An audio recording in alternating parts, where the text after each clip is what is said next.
प्रभु रामचंद्र भगवान की जय, सीता माता की जय, गोपाल कृष्ण भगवान की जय, हनुमान भगवान की जय, ज्ञानेश्वर महाराज की जय, सद्गुरु देव की जय, अवध बिहारी लाल की जय, गंगा माता की जय, गौ माता की जय, भारत माता की जय, वेदव्यास भगवान की जय, शुकदेव भगवान की जय, महर्षि वाल्मीकि भगवान की जय, देवर्षि नारद भगवान की जय, सब संतन की जय, छत्रपति शिवाजी महाराज की जय। नमः पार्वती पतये हर हर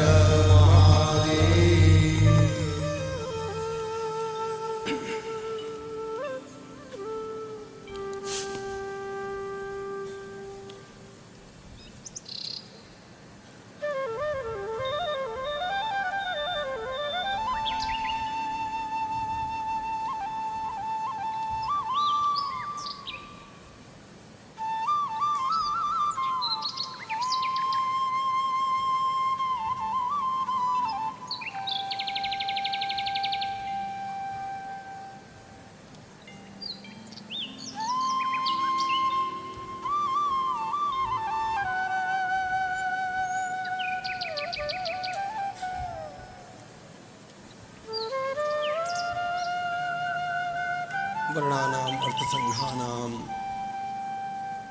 रसानां छन्दसामपि मंगलानां च कर्तारौ वन्दे वाणी विनायकौ नमामि सद्गुरुं शान्तं सच्चिदानन्दविग्रहं पूर्णब्रह्मपरानन्दम् ईशमानन्दिवल्लभम् योऽन्तः प्रविश्य मम वाचमिमां प्रसुप्तां सञ्जीवयत्यखिलशक्तिधरस्वधाम्ना अन्यांश्च हस्तचरणश्रवणत्वगादीन् प्राणान्नमो भगवते पुरुषाय तुभ्यं ज्ञानेन योगेन च कर्मणा च भक्त्या च सर्वस्वसमर्पणेन आराधिताभ्यां श्रुतिमार्गदक्षैर्नमो नमः श्रीगुरुपादुकाभ्याम् सुरासुरासेवितपादपङ्कजा करे विराजत्कमनीयपुस्तका विधेश्च पत्नी कमलासनप्रिया सरस्वती नृत्यतु वाचि मे सदा अतुलितबलधामं स्वर्णशैलाभदेहं दनुजवनकृशानुं ज्ञानिनाम् अग्रगण्यं सकलगुणनिधानं वानराणामधीशं रघुपतिप्रियभक्तं वातजातं नमामि नीलाम्बुजश्यामलकोमलाङ्गं सीतास्तमारोपितवामभागं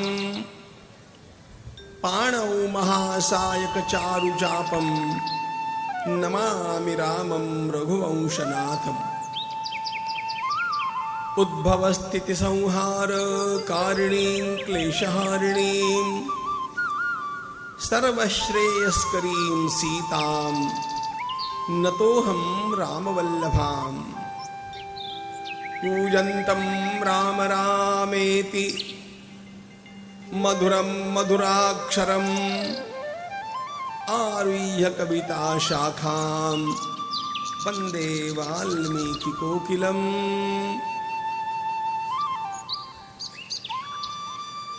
माधुर्यरसकल्लोलां शिवशक्त्यैकरूपिणीम् अमृतानुभवार्थाय वन्दे ज्ञानेशनन्दिनीं यस्य वेदमयी वाणी यस्य देवमयी तनुः यस्य ब्रह्ममयी दृष्टिः स गुरुः पातु मां सदा।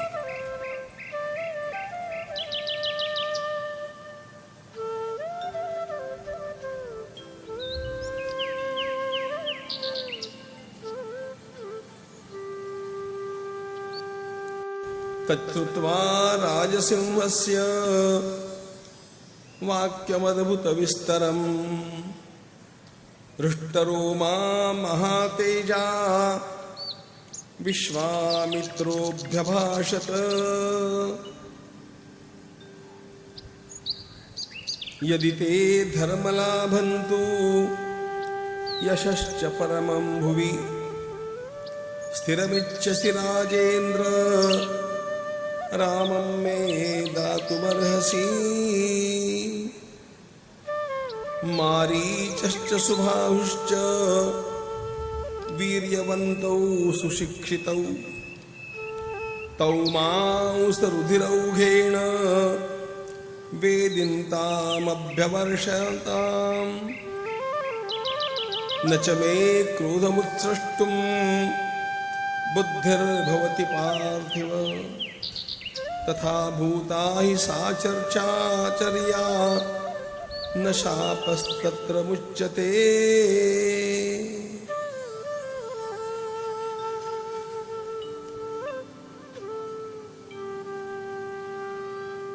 आनंदकंद भगवंताच्या दिव्यकथेमध्ये तल्लीन कुशलव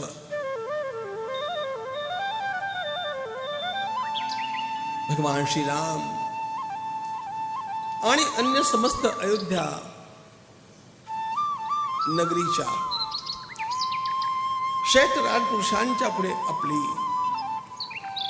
कथा पुढे वाहवत वर्णन करतात.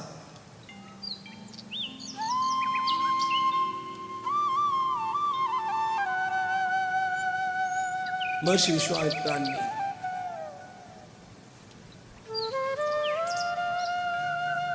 राजा दशरथांचं केलेलं स्वागत बघून आनंदून जाऊन म्हटलं, बा राजा,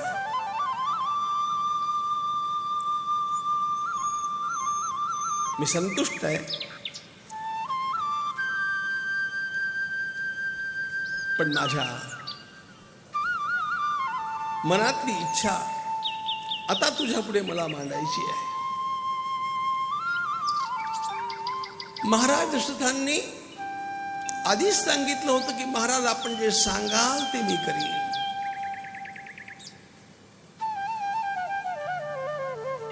विश्वामित्र महर्षी काय मागणार आहेत हे राजाला ठाऊक नाहीये. म्हणून त्यानं असं म्हटलं असलं तरी जेव्हा विश्वामित्रांनी हे म्हटलं की मला तुझा ज्येष्ठ पुत्र श्रीराम याला माझ्या सोबत न्यायची इच्छा आहे. रामं मे दातुमर्हसि.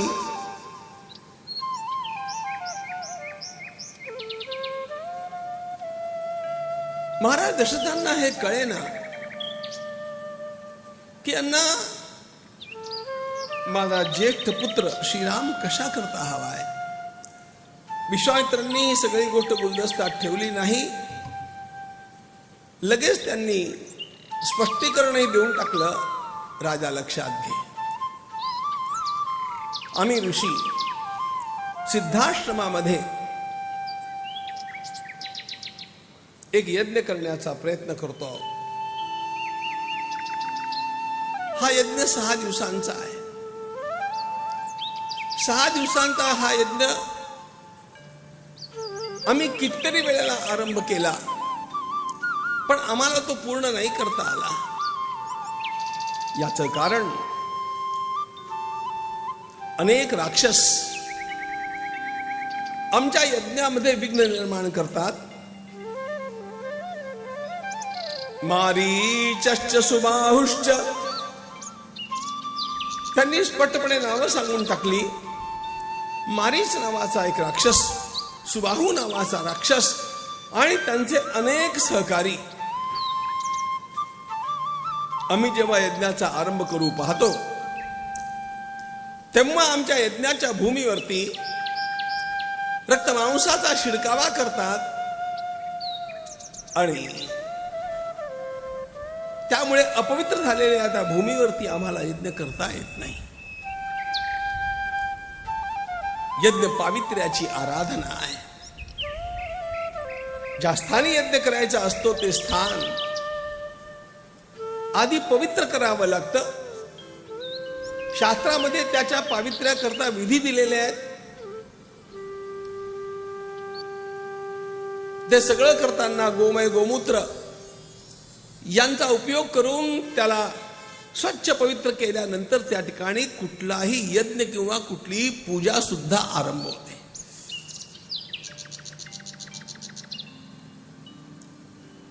आणि ही तर मंडळी येऊन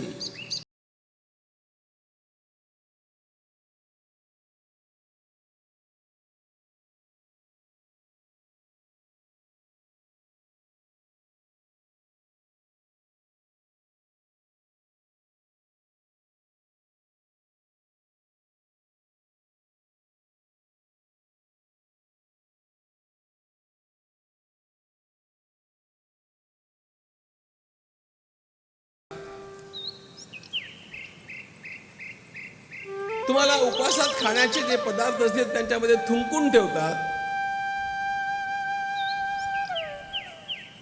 आपल्या तोंडानं खजूर गोष्टी करकरून तुम्हाला एकादशीला खायला घालतात. त्यामुळे ही राक्षसी प्रवृत्ती जी भगवान रामचंद्रांच्या वेळेला आपण असलेली बघतो ती अजून आहे.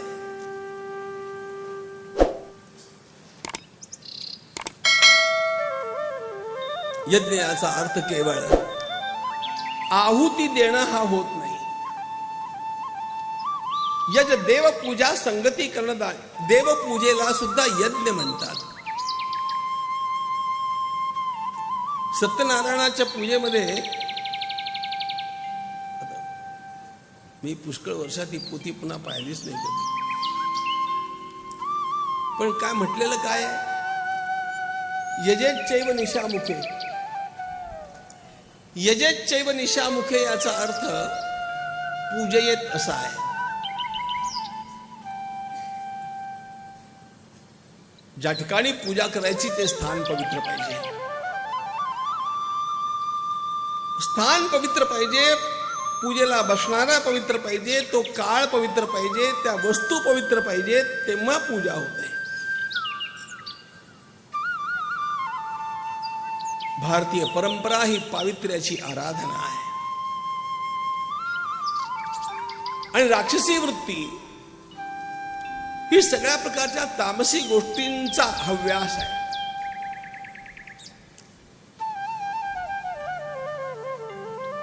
विश्वामित्रांनी स्पष्टपणे सांगून टाकलं,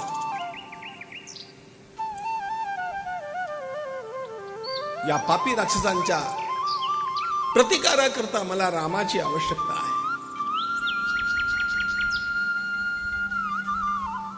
त्यांचे अनेक हस्तक त्यांच्या सोबत आहेत.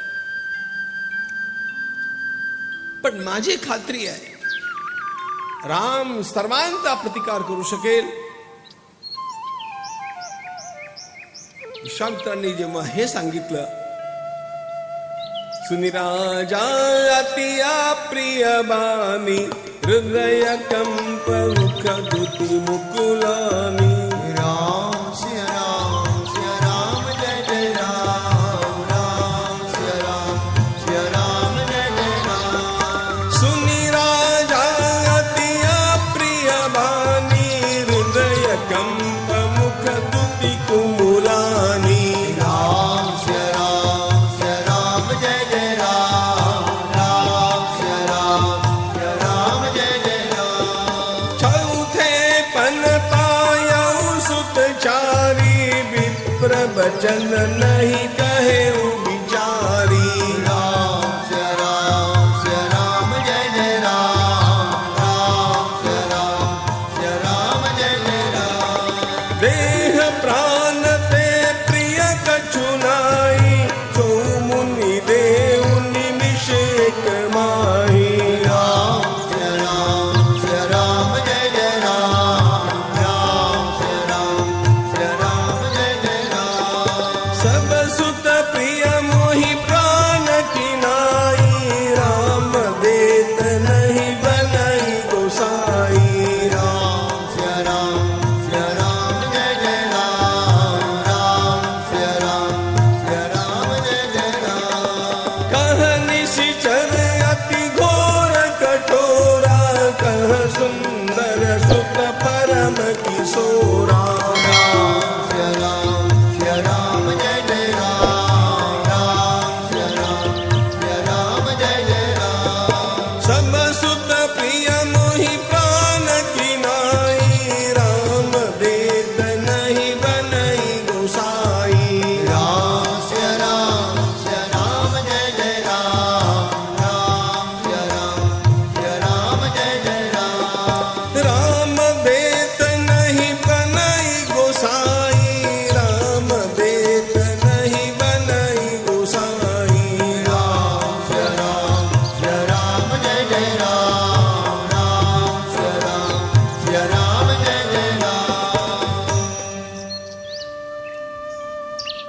एक अतिशय विचित्र वातावरण त्या ठिकाणी निर्माण झालं.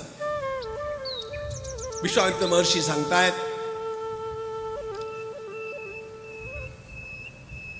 मला माझ्यासोबत भगवान श्री रामचंद्रांना घेऊन जायचं आहे. महाराज दशरथांनी म्हटलं, गुरुदेव आपण पूज्य आहात, पण मला अशा प्रकारची आज्ञा करण्यापूर्वी आपण थोडा विचार करायला हवा होता. आयुष्यभर मी पुत्र प्राप्ती करता व्याकुळ होतो. माझ्या उतार वयामध्ये मला ही 4 मुलं प्राप्त झाली. ती सगळीच्या सगळी मला अत्यंत प्रिय आहेत आणि त्यातल्या त्यात राम हा तर माझा प्राण आहे. आणि आपण बोलताय काय? त्या अत्यंत दुर्दांत कठोर अशा प्रकारच्या राक्षसांच्या पुढे माझ्या पोराला तुम्ही उभं करणार? अजून तो 16 वर्षाचा सुद्धा नाही की. ऊन 16 वर्षो मे रामो राजीव लोचना. आपल्या अस्सल मराठीत बोलायचं तर अजून त्याला मिसरूनही फुटलेलं नाही की. त्या भयंकर राक्षसांच्या समोर माझा राम उभा राहील?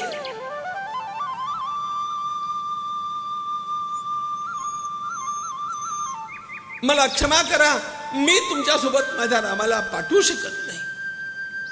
विश्वामित्रांनी म्हटलं, मी घेतल्याशिवाय जाणार नाही.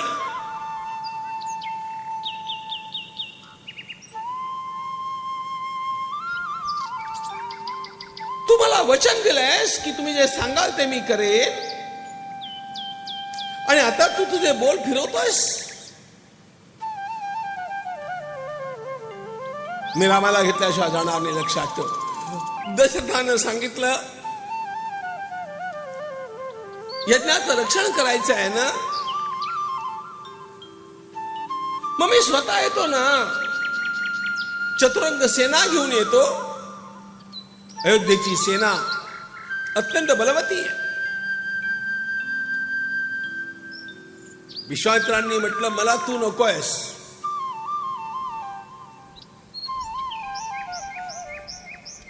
मी रामाला नेणार म्हणजे रामाला नेणार.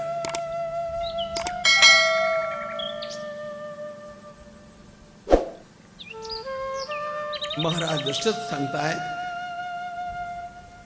अहो मी रामाला सोबत घेऊन येतो, पण रामाच्या सोबत मला येऊ द्या. विश्वामित्रांनी म्हटलं, नाही, मला फक्त राम हवाय. हे बघा, गोष्ट लक्षात घ्या. महाराज दशरथांनी अनेक प्रकारचे विकल्प दिलेले आहेत. विश्वामित्रांचा आग्रह रामाला नेण्याचा. त्यांच्या मागणीमध्ये लक्ष्मण पण नाहीये. रामम मे दातु वरसी. पण जिथे राम असणार तिथे लक्ष्मण असणारच आहे, म्हणून लक्ष्मण आपण गृहीत धरूया. त्यांच्या मागणीत तो नसला तरी पण महाराज दशरथांनी अनेक विकल्प दिले.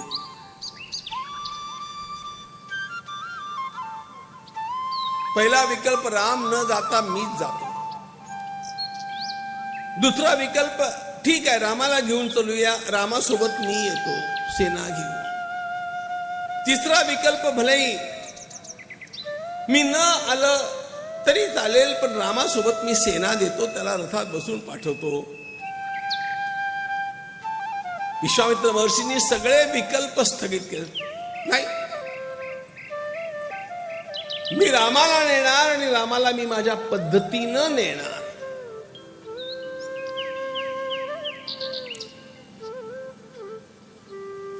आता अशा प्रकारचा हा वाद तिथे चालू असताना महर्षी वसिष्ठांचं आगमन झालं. त्यांना त्यांच्या आश्रमात कळलं की काहीतरी गडबड आहे, म्हणून ते धावत येतात. आल्या आल्या त्यांना सर्व गोष्टी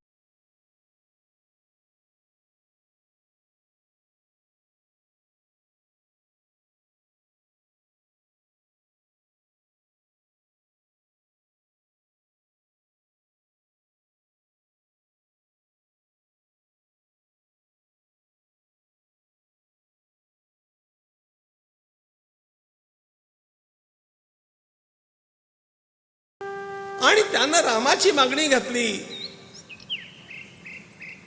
राजा, रामाची काळजी करू नकोस.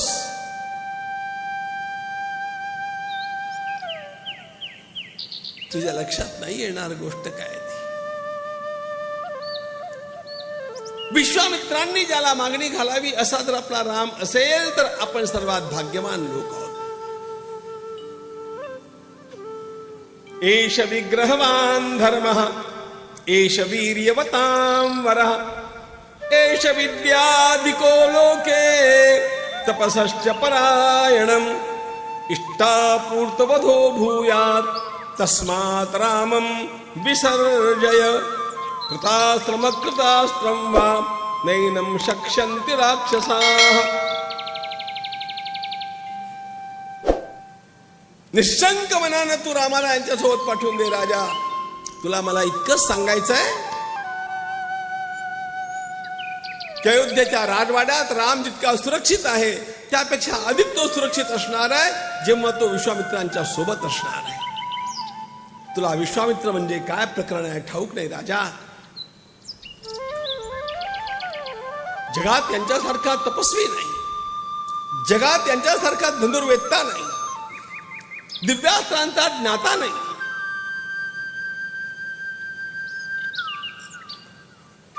यांच्या समोर एकही राक्षस उभा राहू शकत नाही. राक्षसांचा त्रास हे केवळ एवढ्यामुळे सोसतात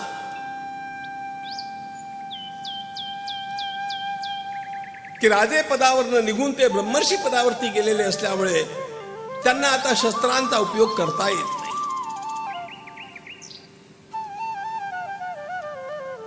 शाप सुद्धा कुणाला देता येत नाही. नाहीतर कुठल्या राक्षसांची विषाद आहे की यांच्या समोर तो येऊन उभा राहावा.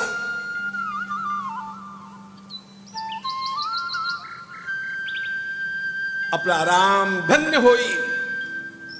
आपल्या रामाचं जीवन सगळ्या जगामध्ये प्रकाशमान होईल. विश्वामित्रांनी त्याची निवड केली याचा अर्थच तो महानतम आहे. तू मनात एकही शंका न बाळगता रामाला ऋषींच्या सोबत पाठव. वसिष्ठ महर्षींनी जेव्हा हे सांगितलं तेव्हा राजा दशरथांना शंका पण राहिली नाही, पण काही बोलता पण आलं नाही. मग त्यांनी काय सांगितलं ठाऊक आहे का?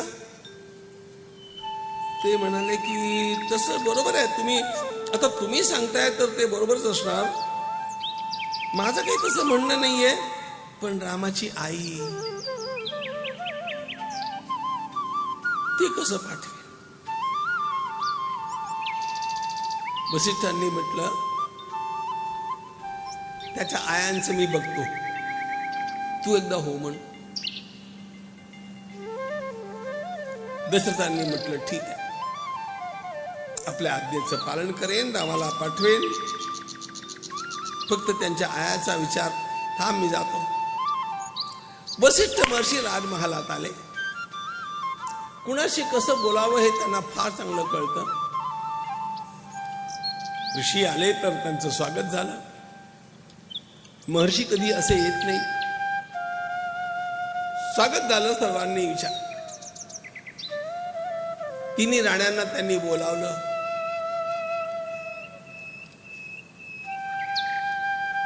राजमहालातलं वातावरण तसे गरमागरम झालेलं होतं. कुणीतरी बाबा आलेला आहे आणि तो आपल्या रामाचं मागणं करतोय आणि तो रामाला घेऊन जाणार आहे म्हणे. असे कसे हे बाबा लोक? तीनही राण्यांना प्रतिकूल वातावरण वाटत होतं. वसिष्ठ महर्षी कशा करता आले असावेत त्यांना कळलं नाही. त्यातलंच काहीतरी प्रकरण असावं असं वाटलं. तीनही राण्यांनी नमस्कार केला. वसिष्ठांनी गोष्टीचा आरंभ दुसरीकडनं केला.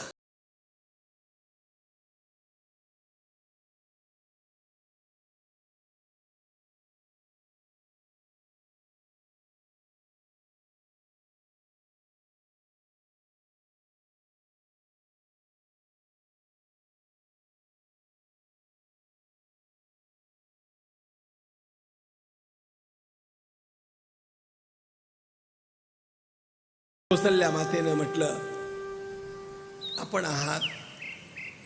कैकेयी मातेनं म्हटलं, अगदी आता लवकरात लवकर लग्नच केलं पाहिजे. म्हटलं, नाही, मी हे विचारण्याकरता आलोय की आपल्याला सून कशी पाहिजे. आता एकीनं बोलायला सुरुवात केली. कैकेयी माता सर्वात जास्त बोलते आहे. आणि शेवटी बोलता बोलता कैकेयी मातेनं म्हटलं, अशी सून पाहिजे आपल्याला रामाकरता की अख्ख्या जगात कुठे नसेल. अशी मुलगी आपल्या घरात सून म्हणून यावी. वसिष्ठ महर्षींनी म्हटलं, अशा प्रकारची मुलगी जर घरात यायची असेल तर विश्वामित्रांच्या ते हातात आहे. रामाला त्यांच्यासोबत पाठवलं की अशी सून आपल्या घरात येईल. कैकेयीनं म्हटलं, लगेच पाठवा. कुणाकडनं कशा प्रकारे होकार मिळवावा, तीनही राण्यांना त्यांनी हे सांगितलं. दशरथांशी बोलताना वेगळं बोलले. रामाचं जायचं ठरलं. श्रीराम आता जाणार विश्वामित्रांच्या सोबत यज्ञ रक्षणा करता.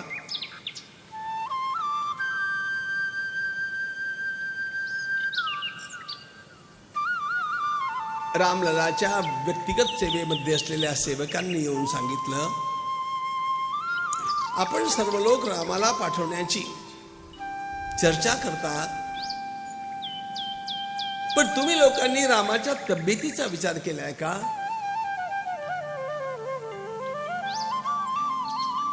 त्याच्या मनामध्ये काय घालमेल चालली आहे याचा विचार केलाय का.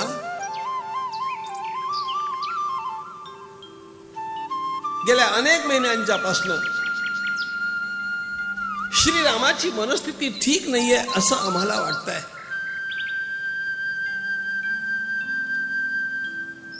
कित्येक महिने होऊन गेले त्यांनी गोडधोड पदार्थ खाणं बंद करून टाकलं. त्यांच्या सेवेकरता आम्ही सातत्यानं उभे आहोत, पण आमच्याकडनं काही सेवा ते घेत नाही. सगळी कामं आपल्या हातानं करतात.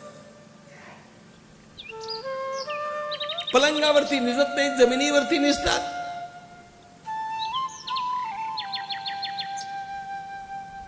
हसणं खेळणं बागडणं त्यांचं कुठे लयाला गेलं कळत नाही. दूर आकाशाकडे दृष्टी लावून बघत राहतात, नाहीतर डोळे मिटून शांतपणे काहीतरी विचार करत राहतात. काय झालंय हे कळण्याचा प्रयत्न आम्ही केला, आम्हाला यश आलं नाही.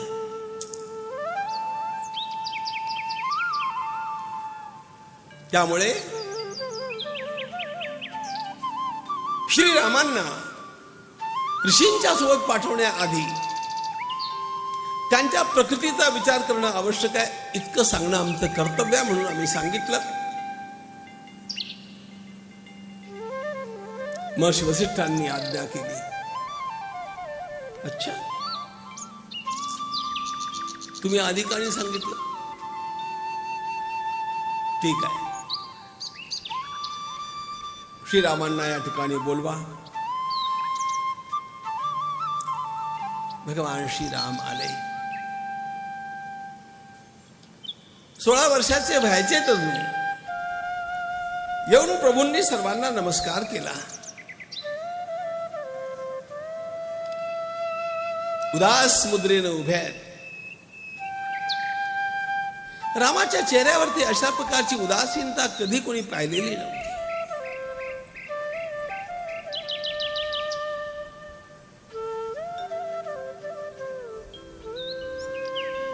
महाराज दशरथांनी विचारलं, बेटा काय झालं रे तुला? तुझा चेहरा इतका उदासवाणा का झाला? श्रीरामांनी खाली पाहिलं. वसिष्ठांनी विचारलं, बोल बेटा. तेव्हा भगवान रामचंद्रांनी बोलायला आरंभ.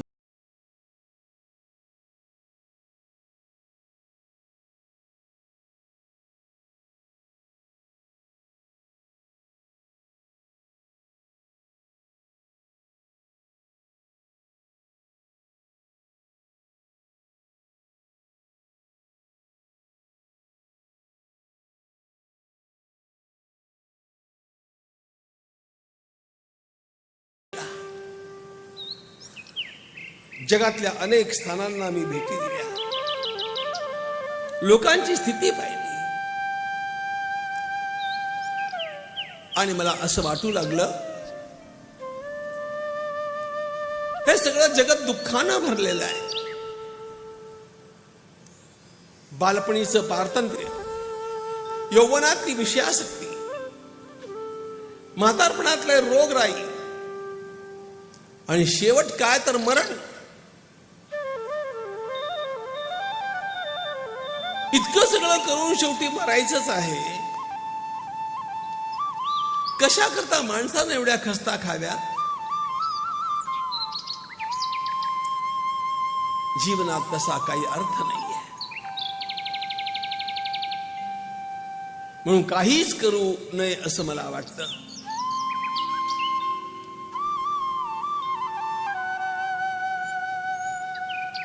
विश्वामित्रांनी हे सगळं ऐकलं आणि वसिष्ठ मुनींना म्हटलं, महाराज, या रामाला तो उपदेश करण्याची आवश्यकता आहे जो उपदेश तुम्हाला आणि मला सोबत बसून ब्रह्मदेवांनी केला होता. त्या योगाचा उपदेश आज याच्याकरता आवश्यक आहे. बरं, आणि महर्षी वसिष्ठांनी यानंतर 16 वर्षाच्या भगवान श्री रामचंद्रांना उपदेश करायला आरंभ केला. हा जो त्यांनी केलेला उपदेश आहे, त्या उपदेशाच्या ग्रंथाचं नाव आहे योग वासिष्ठ. हा भूतलावरचा सर्वात उन्नत ग्रंथ आहे.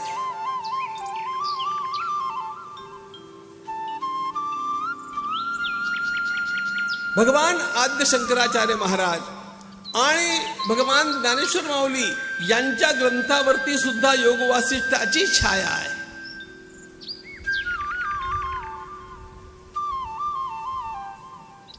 जगाच्या पाठीवरती वेदांताचा इतका प्रौढ अन्य कुठलाही ग्रंथ नाही.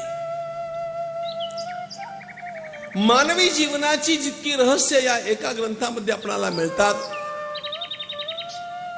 तितकी अन्यत्र कुठे उलगडलेली मिळत नाही. अपरंपार महत्वाचा असलेला हा ग्रंथ लोक वाचत नाहीत, लोक ऐकत नाहीत. किंबहुना अनेकांना तर असा काही ग्रंथ हे ठाऊक पण नाही.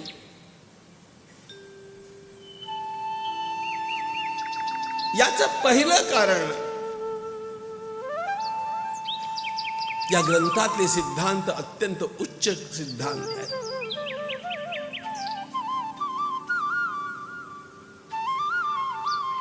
लक्षात हे घेतलं पाहिजे, भगवद्गीतेच्या वक्त्याला केलेला हा उपदेश आहे. भगवद्गीता हा ग्रंथ तुम्हाला ठाऊक आहे. गीतेचे उपदेष्टा भगवान श्रीकृष्ण आहेत. भगवान श्रीकृष्ण श्रीराम आहे. अर्जुनाला भगवंतानं भगवद्गीतेचा उपदेश केला. त्या गीतेच्या उपदेशकाला म्हणजे भगवान श्रीकृष्णांना त्यांच्या रामावतारामध्ये केलेला उपदेश म्हणजे योग वासिष्ठ आहे. म्हणजे ज्यानं गीता लोकांना दिली त्याला दिलेलं हे ज्ञान आहे. आणि म्हणून भगवद्गीतेपेक्षा हे उच्चतर ज्ञान आहे. त्यातले सिद्धांत कठीण आहे, ती गोष्ट सत्य आहे. पण थोडे बहुत कळले तरी आपल्या जीवनाचं सोनं करतात, ही पण गोष्ट सत्य आहे.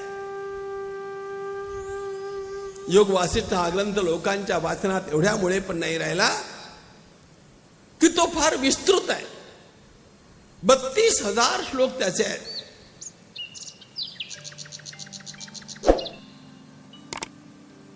श्रीमद भागवताचे 18,000 श्लोक आहेत. वाल्मिकी रामायणात 24,000 श्लोक आहेत. एकट्या योग वासिष्ठामध्ये 32,000 श्लोक आहेत. कोण वाचणार? 700 श्लोकांची गीता वाचता वाचता आपल्या नाकीनऊ येतात. तर 32,000 श्लोकांचं इतकं मोठं शास्त्र कोण वाचत बसणार?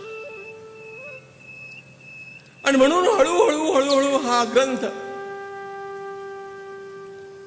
लोकांच्या पठन पाठनातनं आणि श्रवणातनंही परागंदा झाला. पण या ग्रंथाचं अत्यंत विलक्षण महात्म्य ओळखून मी याच्यावरती बोलायला आरंभ केला.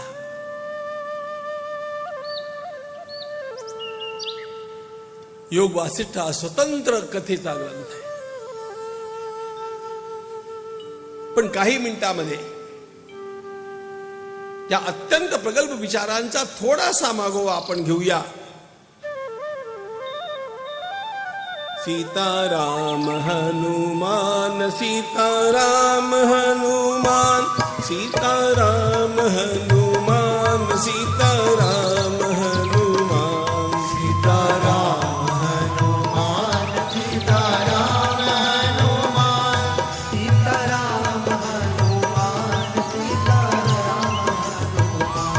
हनुमान सीताराम हनुमान सीताराम हनुमान सीताराम हनुमान सीताराम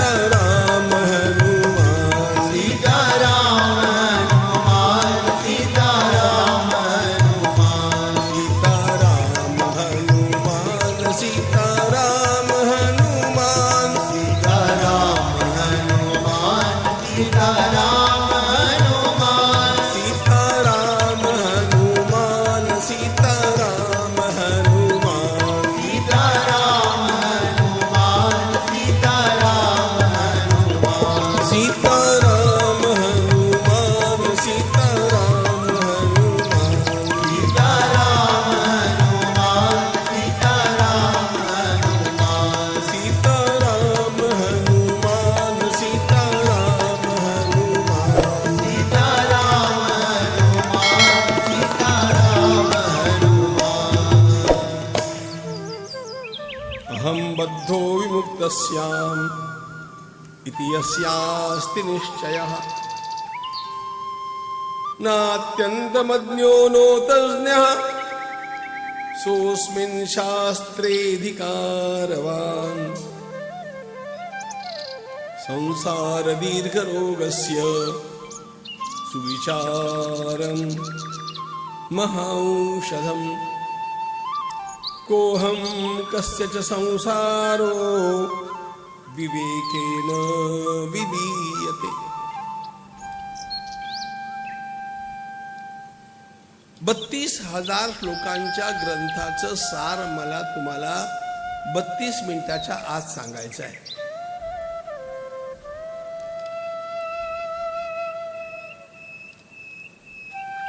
पण ते आहे फार महत्वाचं.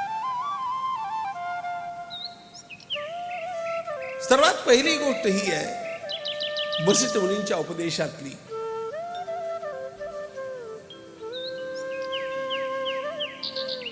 मला काहीतरी ज्ञान मिळवायचं आहे असं एकदा माणसाला वाटलं पाहिजे.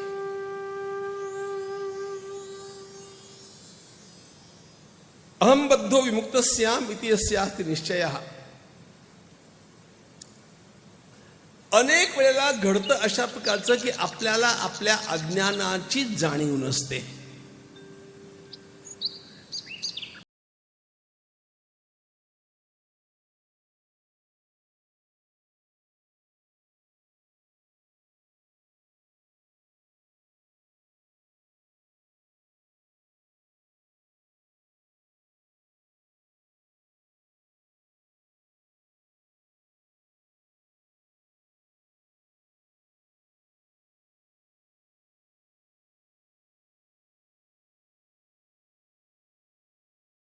मंडूक आपण बनलेले असतो.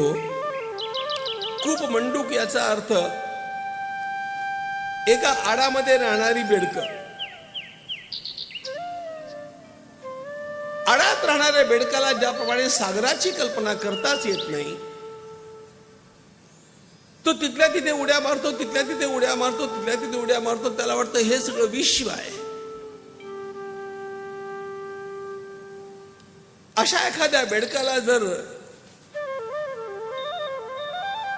मानसरोवराचा एखादा हंस येऊन भेटला पण त्यानं सांगितलं की विश्व इतकं विशाल आहे, त्याला कळणारच नाही. It's beyond the imagination. म्हणून पहिल्यांदा आपल्याला आपलं अज्ञान कळलं पाहिजे. अनेक गोष्टी आपल्याला कळत नाही याची जाणीव झाली पाहिजे. नाहीतर माणसं आत्मसंतुष्ट असतात. प्रत्येकाला वाटतं मी म्हणजे काय.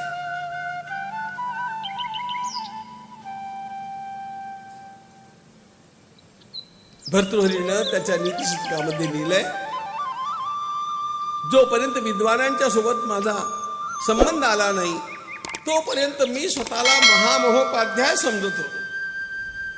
माझ्या इतका विद्वान कोण आहे.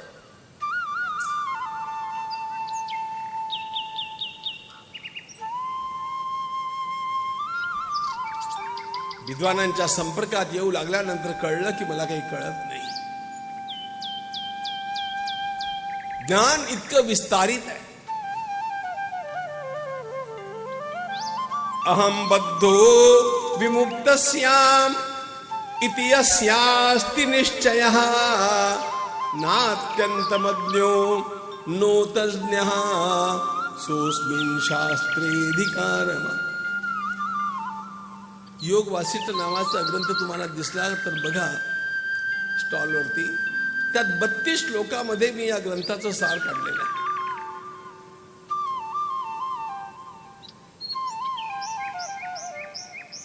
तो प्रवचनावरती आधारलेला ग्रंथ आहे. मुळात सर्वात पहिल्यांदा आपल्याला आपल्या बंधनाची जाणीव झाली पाहिजे, अज्ञानाची जाणीव झाली पाहिजे. म्हणजे कुणाच्या कृपेनं, भगवंताच्या कृपेनं ज्ञानाचा प्रकाश आपल्या जीवनामध्ये येऊ लागतो. संसार दीर्घ रोगस्य. आपण सगळे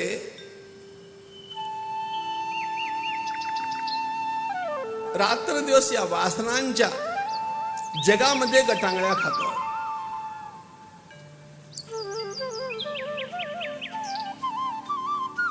प्रत्येक जण मी, माझा परिवार, माझं शरीर, माझं घर, माझा समाज, माझा देश आणि त्याच्यातनं निर्माण होणारे अनेक प्रश्न, अनेक समस्या, त्यातनं माझ्यावरती येणारी संकट, या सगळ्यांचं काहूर आपल्या अंतरंगामध्ये मासतं. आणि या समस्या अगदी आपल्या दुखण्यापासून महागाईपर्यंत आणि महागाईपासून देशावरच्या आक्रमणापर्यंत सगळ्या प्रकारच्या असतात. आणि गंमत ही आहे की अशा प्रकारच्या त्या सगळ्या समस्यांच्या दलदलीमध्ये आपला मेंदू रात्रंदिवस झिजत असतो.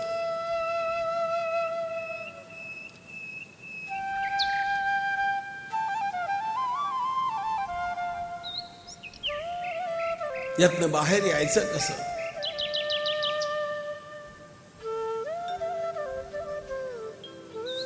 मुख्य मुद्दा लक्षात हा घ्या,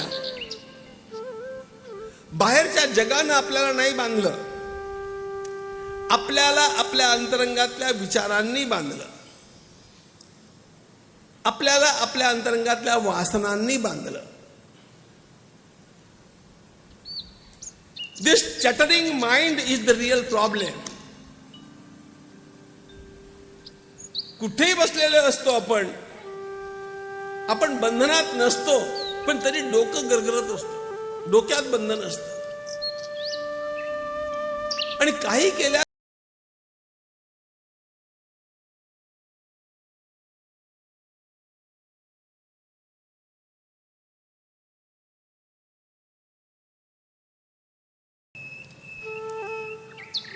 समर्थ रामदास स्वामी एकदा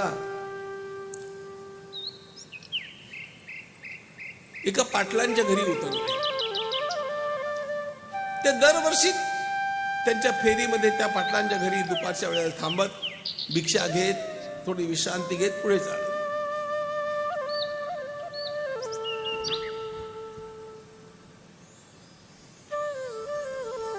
आणि ते पाटील दरवर्षी एक गोष्ट बोलायचे, काय करावं गुरुजी, असं वाटतं की देवाचं भजन सारखं करावं, पण या संसारानं मला असं धरून ठेवलंय, असं धरून ठेवलंय, संसारानं मला धरून ठेवलंय. आता हे त्यांचं पाटलांचं दरवर्षीचं रडगाणं. समर्थांनी काय गंमत केली, भिक्षा झाली, थोडी विश्रांती झाली, आता निघायचंय. समर्थांनी एका खांबाला मिठी मारली, खांबाला. सगळ्यांना कळेना की हे काय आहे. पाटलांनी म्हटलं, गुरुजी चालायचं ना. अरे चालायचं खरं, पण खांबानं मला धरलंय, खांबानं मला धरलंय, मला खांबानं पक्क धरून ठेवलंय. पाटलांनी म्हटलं, अहो गुरुजी तुम्ही असं काय बोलताय, खांबानं तुम्हाला नाही धरलंय, तुम्ही खांबाला धरलंय. समर्थांनी म्हटलं, नाही, खांबानं मला धरलंय. तुम्ही कसं बोलता की मी खांबाला धरलंय? पाटलांनी मोठं शहाणपणाचा आव आणत म्हटलं की अहो गुरुजी काय झालंय तुम्हाला, खांब तुम्हाला कसं धरेल, खांब जड आहे, तुम्ही चैतन्य आहात, तुम्ही खांबाला धरलंय. समर्थांनी म्हटलं, कळलं ना तुम्हाला, नेहमी नेहमी तुम्ही बोलता की संसारानं मला धरलाय, संसार जड आहे, तो तुम्हाला धरू शकत नाही, तुम्ही संसाराला धरून ठेवलाय, ही खरी गोम आहे.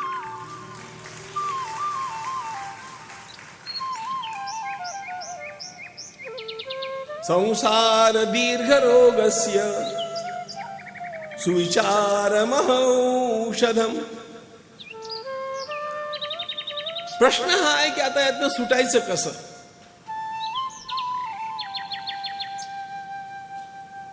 काय केल्यानं आपल्याला या संसाराच्या, या आपल्या अंतरंगातल्या सगळ्या, आपल्या मेंदूत, आपल्या मनात चाललेल्या या घालमेलीतनं सुटता कसं येईल? उत्तर नीट ऐका.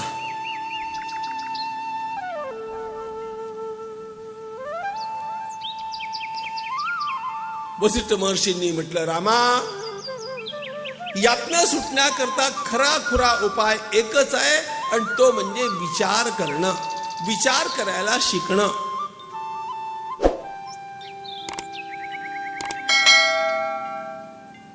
सुविचारमहौषधम. एका ठिकाणी नाही, तुम्हाला 10 ठिकाणी उपाय हाच आढळेल वेदांतामध्ये. भगवान आदिशंकराचार्यांनी म्हटलं किमौषधं तत्र विचार एव.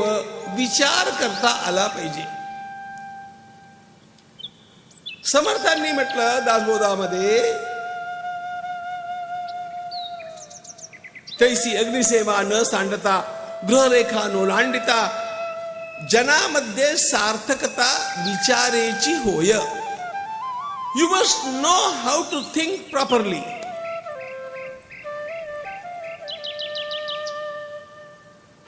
आपली गंमत अशी झाली की आपल्याला मेकॅनिकल यांत्रिक उपायांची सवय लागली. म्हणून काही लोक तीर्थयात्राच करत राहतात. 4 धाम की यात्रा 4-4 बार करते रहो जीवन भर.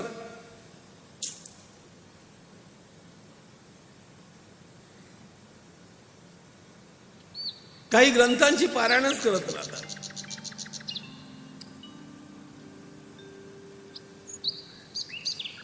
काही जप करत राहतात, पुरस्करण करत राहतात. हे सगळं करणं वाईट नाही, हे सगळं करणं चांगलं आहे. मुळात मुद्दा हा आहे की या सगळ्या उपायांनी पुण्य मिळतं बरं का. या सगळ्या उपायांनी चित्तशुद्धी होते, पुण्य मिळतं. पण ज्ञान प्राप्त करायचं असेल, मुक्ती प्राप्त करायची असेल तर त्याकरता विचारच करावा लागतो. जनामध्ये सार्थकता विचारेची होय.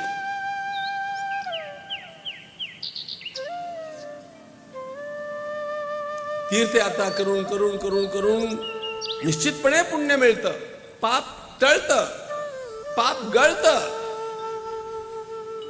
मुक्ती नाही मिळत. या जीवात्म्याला सगळ्या प्रकारच्या संशयांच्या पलीकडे न्यायचं असेल तर त्याच्याकरता सर्वोत्तम उपाय विचार एव. विचार करता आला पाहिजे. कशाचा विचार करता आला पाहिजे? पुढे म्हणतायत कोहम कस्यच संसारो विवेकेन विलीयत. कोहम, मी कोण आहे. कधीतरी आपण या गोष्टीचा विचार करतो का? जरा विचार करा. सगळ्या जगाचा डेटा आपल्याकडे गोळा झालेला असतो. हो, आणि कुठे नाही मिळाला तर गुगलवरती असतो. जगाचा डेटा आपल्याकडे आहे, पण आपल्या अंतरंगातला डेटा आपण घालवून बसलेलो आहोत. ते अंतरंग कळणं म्हणजे ज्ञान. पाहणे आपणासी आपण, त्या नाव ज्ञान. समर्थांनी म्हटलं अख्खी ज्ञानेश्वरी कोळून पिऊन काय मिळवायचं असतं बोला? ज्ञानेश्वरीचं अंतिम फलित काय आहे? कैलासात जायचंय की वैकुंठात जायचंय की आणखी कुठे जायचंय? स्वर्गात जायचंय आणखी कुठे जायचंय? माऊलींनी स्वतः म्हटलंय आत्मा जेणे हस्तगत रत्न होय.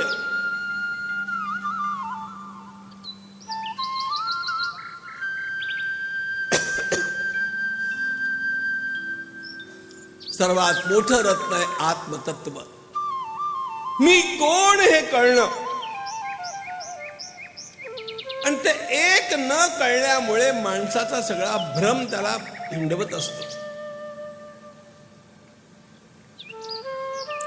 काय गोड शब्द आहेत ज्ञानेश्वरीचे.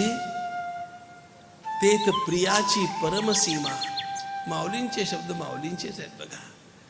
तेत प्रियाची परमसीमा, तो भेटे माऊली आत्मा.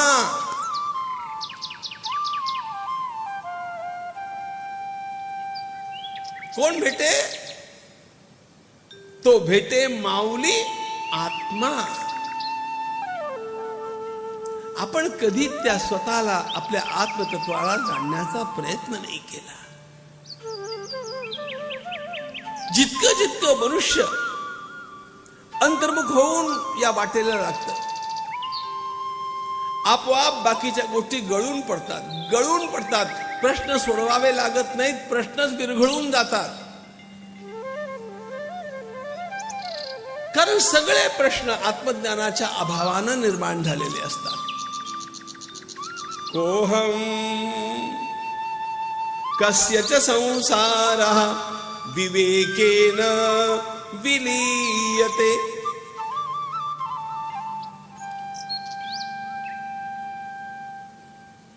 ज्याप्रमाणे उष्णतेनं मेण आपोआप वितळतं, त्याप्रमाणे आत्मज्ञानानं हा संसार आपोआप वितळून जातो.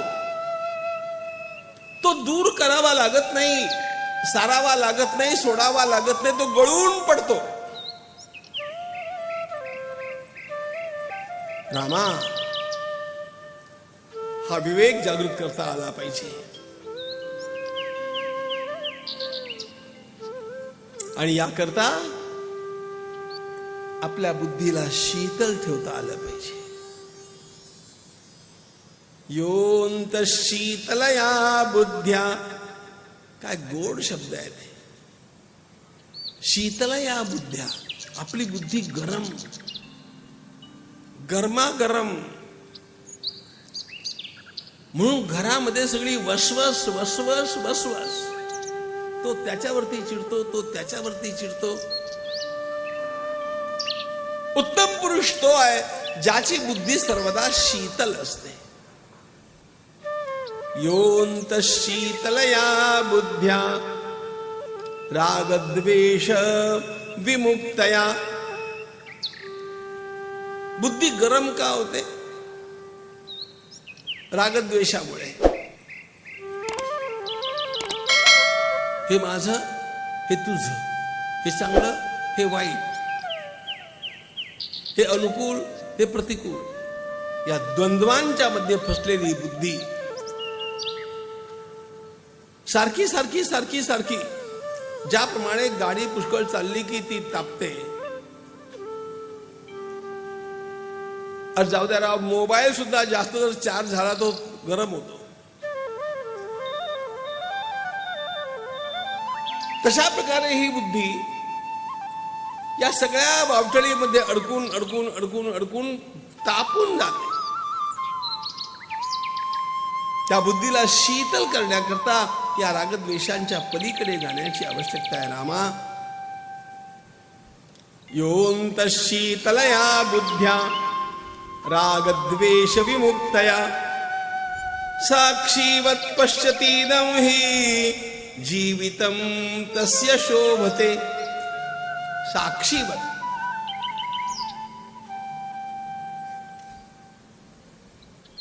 किती कळेल ते तुम्ही तुमचं बघा. बोलून तर मी जातो. आपल्या मनातल्या सगळ्या विचारांच्या कळे हे बघा, दोन प्रकारचे संसार आहेत. योग वासिष्ठकारांनी दोन प्रकारचा संसार सांगितलाय. एक संसार ईशकृत सृष्टी, बाहेरचा हा संसार, आणि दुसरा मनुष्यकृत सृष्टी, आपल्या मनामध्ये चाललेली घालमेल.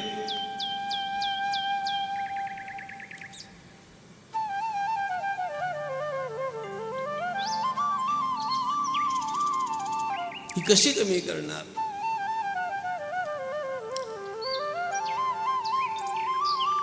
बाकीचे सगळे उपाय अप्रत्यक्ष उपाय आहेत. योग वासिष्ठकारांनी डायरेक्ट उपाय सांगितला. साक्षीवत पश्यतीदं हि, साक्षी होऊन बघा. त्याचा आपल्यावरती परिणाम होऊ देऊ नका. तुमचं मन शांत राहील. साक्षी होणं म्हणजे काय?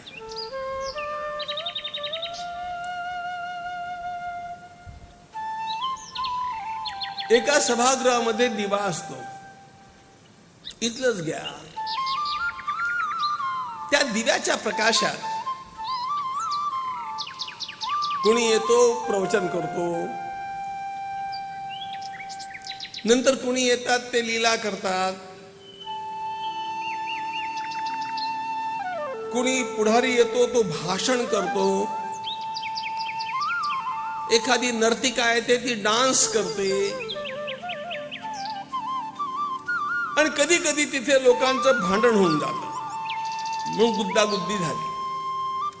प्रवचन झालं, कीर्तन झालं, डान्स झाला, भाषण झालं, गुद्दागुद्दी झाली. हे सगळं होतं दिव्याच्या प्रकाशात. पण या सगळ्या गोष्टींचा परिणाम त्या प्रकाशावरती होत नाही. आपण प्रकाश झालं आणि बघत राहिलं या सगळ्या विचारांचा परिणाम आपल्यावरती पण होत नाही. साक्षीवत प्रकाश हा साक्षी आहे.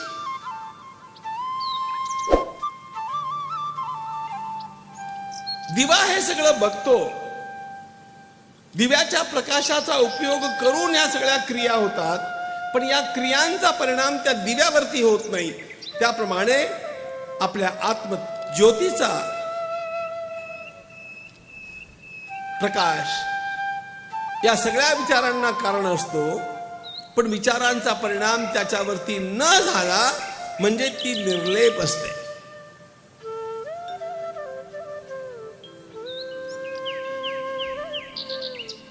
आपण गंमत काय करतो ठाऊक आहे का? आपण जुन्या पुराण्या गोष्टी धरून ठेवतो.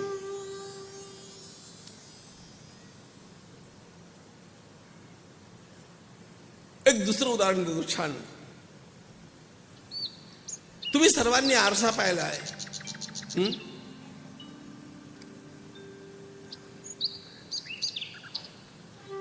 सगळेच आपलं मुखारविंद आरशात बघून इथे येतात. एक आरसा इकडे सगळ्यांना फिरवला, सगळ्यांना आपलं तोंड त्या आरशात बघता येतं, पण त्या आरशाची एक गंमत आहे. जो समोर येईल त्याचं तोंड तो आरसा दाखवतो, पण पुढे सरकला की ते मागचं तोंड तो विसरून जातो, तो स्टोअर करत नाही. त्याप्रमाणे आपलं मन जेव्हा स्टोअर करणं बंद करून टाकेल तेव्हा आपोआप मुक्ती आपल्याजवळ चालत येईल.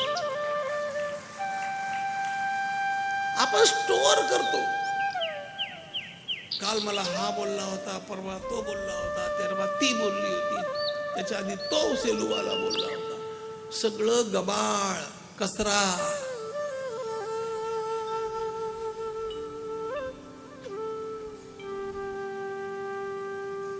पूज्य गुरुवर्य मामासाहेब दांडेकरांच्या बाबतीतली एक गोष्ट सांगतो. स्टोअर कसं करतो ते. एकदा मामासाहेब गोव्याला गेले कीर्तन करण्याकरता.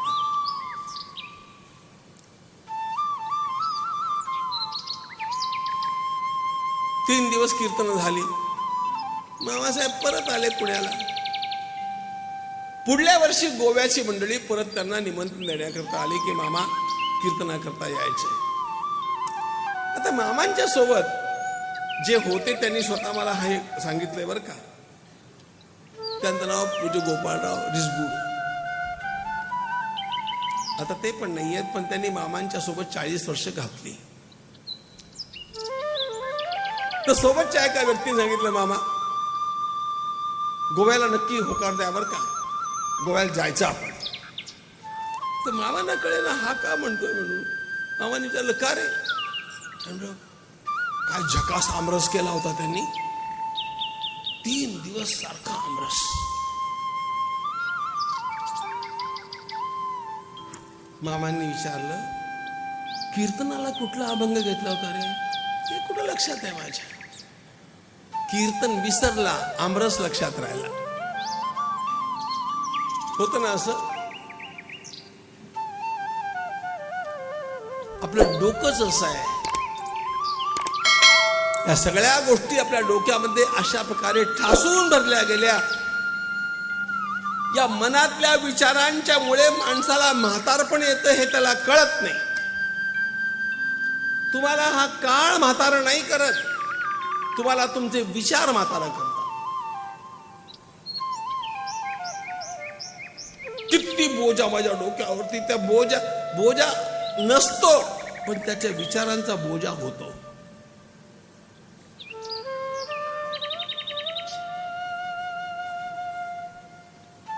या कल्पनांच्या मध्ये हा माणूस अडकला. आपल्या समोर आमरस असताना त्या आमरसाचा चांगला आस्वाद घेणं चूक नाहीये. छानपैकी तो खायला हरकत नाहीये, पण तो डोक्यात जाता कामा नये.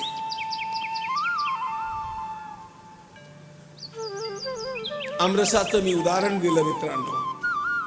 अशा प्रकारच्या अनंत गोष्टी, अशा प्रकारच्या असंख्य गोष्टी आपल्या डोक्यामध्ये धीरे धीरे धीरे धीरे धीरे धीरे स्टोअर होत जातात आणि त्यामुळे काय होतं, आपलं डोकं पण चोकअप होतं. चोकअप, आजकाल लोकांच्या हृदयवाहिन्या चोकअप होतात. जसं नाल्या तुंबतात ना, तसं डोकं तुंबलं विचारांनी.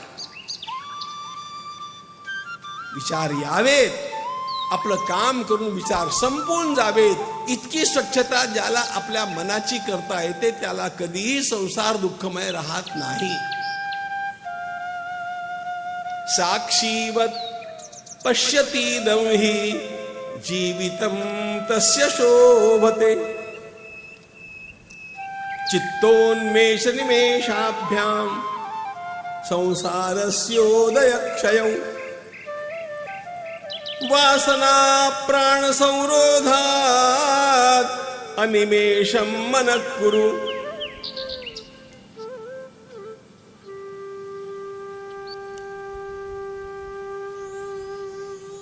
लोक इतक्या चिंतांनी वेढलेले असतात,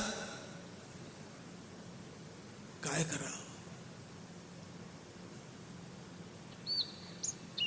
डोक्यावर कर्ज झालं, मुलीचं लग्न होत नाही, माझ्या अंगात रोग आहे आणि कुठला तरी केस चालू आहे आणि आणखी घरात चोरी होऊन गेली, आणखी असं झालं तसं झालं.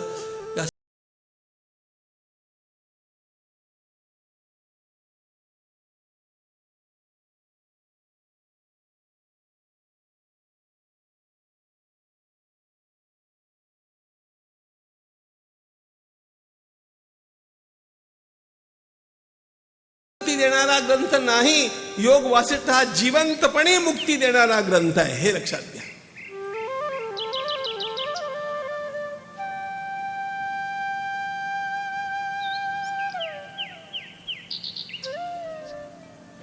माझ्या 10 समस्या आहेत, प्रत्येकाच्या असतात.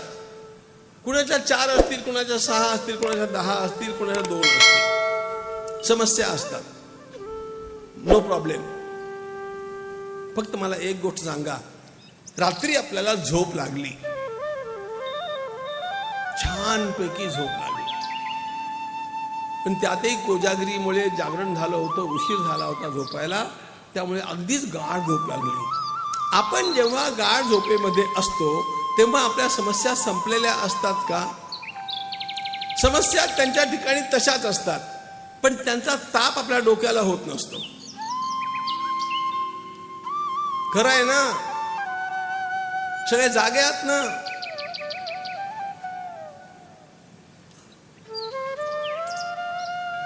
रात्री मला झोप लागली, माझं कर्ज उतरलेलं नव्हतं. रात्री मला झोप लागली तेव्हा कोर्टातली केस संपलेली नव्हती. रात्री मला झोप लागली तेव्हा माझ्या देहाची व्याधी संपलेली नव्हती. अनेक प्रकारच्या माझ्या समस्या जिथे होत्या तिथे तशाच आहेत, तरी पण त्या समस्यांचा मला त्रास होत नव्हता, कारण मी गाढ झोपेत होतो.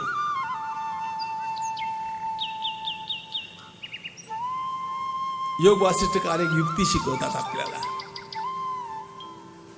ज्याप्रमाणे झोप लागल्यानंतर आपल्याला आपल्या समस्यांचा उपसर्ग होत नाही, त्याप्रमाणे जागेपणे सुद्धा या समस्यांचा करंट आपण डिस्कनेक्ट करून टाकला तर आपण योगी होऊन जातो, आपल्याला त्रास होत नाही.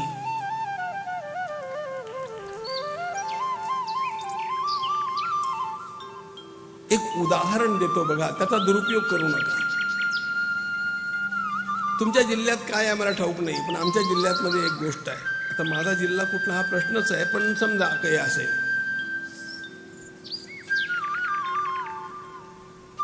काही शेतकरी फार बेरके, हो,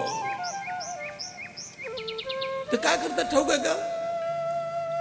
मोटर चालू आहे पण मीटर वाढत नाही. का? मोटर चालू आहे पण मीटर बंद आहे. ते तिथून काहीतरी डिस्कनेक्ट करून टाकतात. त्यामुळे विजेचा उपयोग होतो, मोटर चालू राहते, पाणी भरलं जातं, जे करायचं ते सगळं होऊन जातं, पण मीटर वाढत नाही. त्याप्रमाणे आपल्या कर्मयोगाची मोटर चालू ठेवावी, पण ज्ञानयोगानं आपण डिस्कनेक्ट करून टाकावं, म्हणजे आपला मीटर गरम होत नाही. याला योग म्हणतात. न मोक्षो न वसपृष्ठे पाताले न च भूतले सर्वाशा संशये चेतः योग इत्यभिधीयते.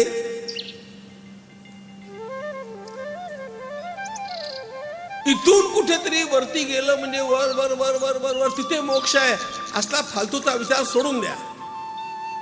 It's all very wrong. याची देही याची डोळा पाहिजे मोक्षाचा सोहळा. आमच्या संतांनी जिवंतपणीचा मोक्ष शिकवला. मुक्त होऊन जगता यावं.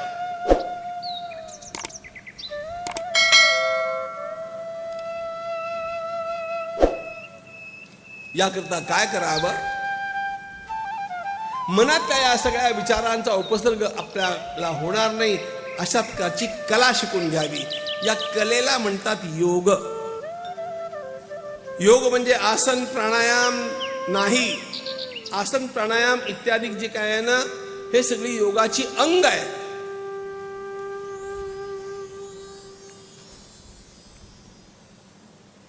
योग वासिष्ठातला योग कसा असतो, वसिष्ठांनी त्याची व्याख्या केली. संसारोत्तरणे युक्तिर् योग इत्यभिधीयते.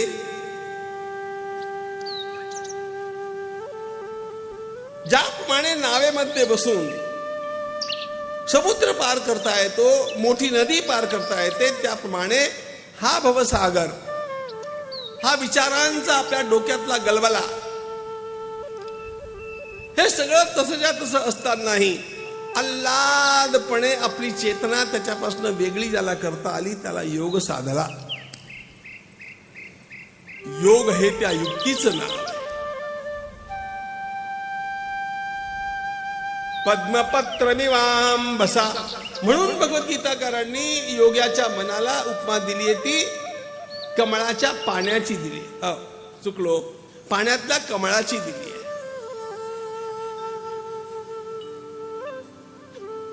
कमळ पाण्यामध्ये उगवतं आणि कमळाची खालची जी पानं असतात ना, ती 24 तास पाण्यात असतात. 24 तास.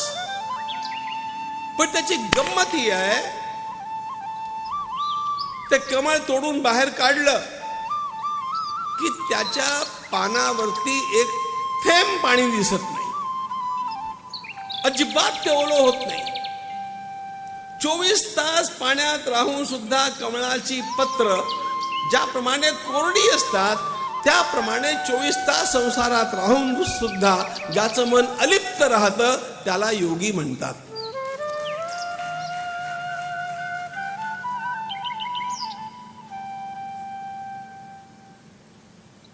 आपलं मन जो जग में रहूं तो ऐसे रहूं जो जल में कमल का फूल रहे. त्या कमलपत्रांसारखं व्हावं. उलट आपलं मन कसं सांगू का, कमळाची ती पानं 24 तास पाण्यात तरी ती कोरडी राहतात. बाहेर काढल्यावर आपलं मन स्पंज सारखं आहे. स्पंज. स्पंज ठाऊक आहे ना, त्याला 1 सेकंद पाण्यात बुडवान बाहेर काढा, भरलं पाणी. तसं आपलं मन जिकडे बघू तिकडे वासना वासना वासना. इतक्या वासना त्याच्या आतमध्ये घुसल्यात की त्याचं जीवन त्याला बोझील होऊन जातं.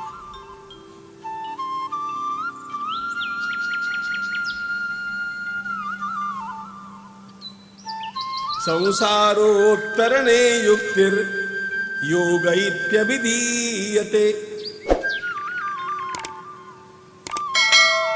रात्री झोप लागली की जगाचा त्रास नसतो. जागृतीमध्ये तशा प्रकारची कला आपल्याला शिकता यावी. आणि हे करण्याकरता आपल्या मनाची मशागत करता यावी.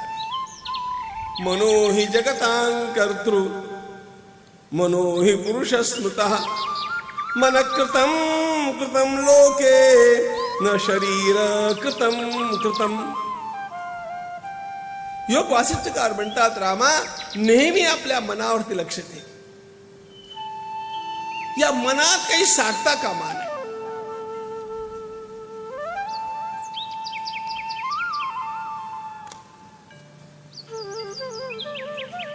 भगवान बुद्धांची एक गोष्ट सांगतात.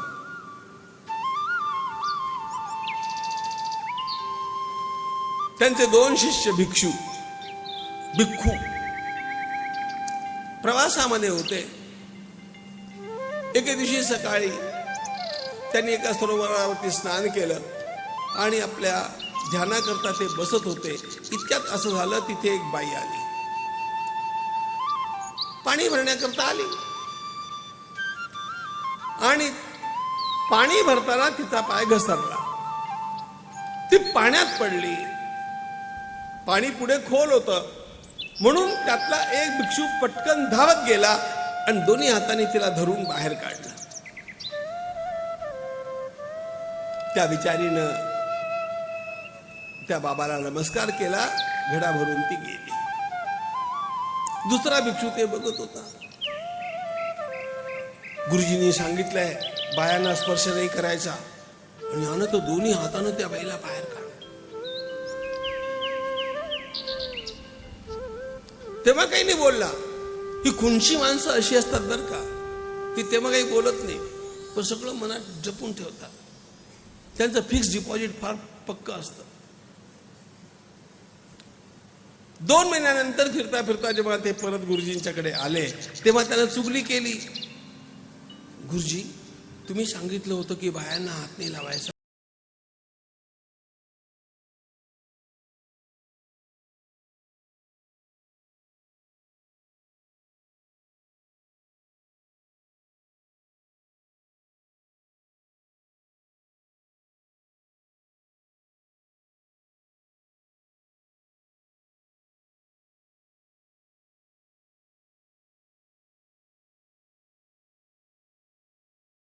बाईला कुठे काढलं काय, त्यांनी आठवण्याचा हो, आणि सांगितलं की असं असं आम्ही बसलो होतो ध्यानाला.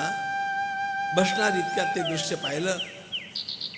ती भगिनी बेचारी पाय घसरून खोलात जात होती. मी गेलो आणि तिला बाहेर काढलं, ती गेली. इतकंच ना म्हणे. हो, भगवान बुद्धांनी त्या पहिल्या चुगली करणाऱ्या शिष्याला बोलावलं आणि सांगितलं, अरे गणपत, त्याचं नाव काय गणपत होतं की आणखी काय तुम्हाला ठाऊक नाही.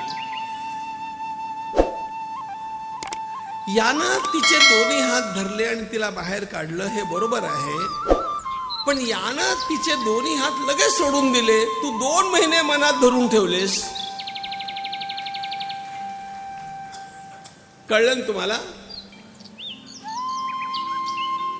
ज्याला या सगळ्या गोष्टी जिथल्या तिथे सोडून देता येतात त्याला योगी म्हणतात. बरं,